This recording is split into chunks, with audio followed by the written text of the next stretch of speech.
me faire aimer, j'ai compris que je pouvais avoir de la valeur aux yeux des adultes si je me rendais indispensable. Si les adultes pouvaient s'appuyer sur moi pour ma maturité, mon sens des responsabilités, même si j'avais 10 ans. Résultat, pour me faire aimer, je mettais tous mes besoins de côté pour être sûre d'être hyper vigilante et de capter tous les besoins des autres et d'aller au-devant même avant qu'on me demande. Et bien sûr, ça a eu beaucoup de conséquences. La première conséquence de la dépendante affective qui a saboté ma vie, j'étais incapable de reconnaître mes propres besoins.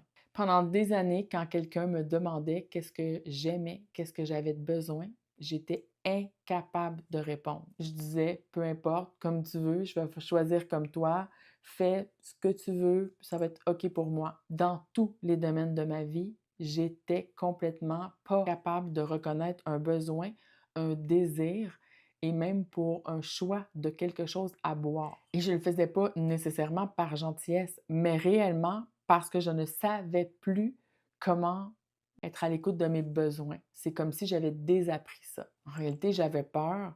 J'avais peur de ne pas être aimée et donc j'avais mis tous les besoins des autres au-delà, en priorité de mes propres besoins à moi. Mon système avait appris par défense à ne plus être à l'écoute de mes besoins, à ne plus demander qu'on réponde non plus à mes besoins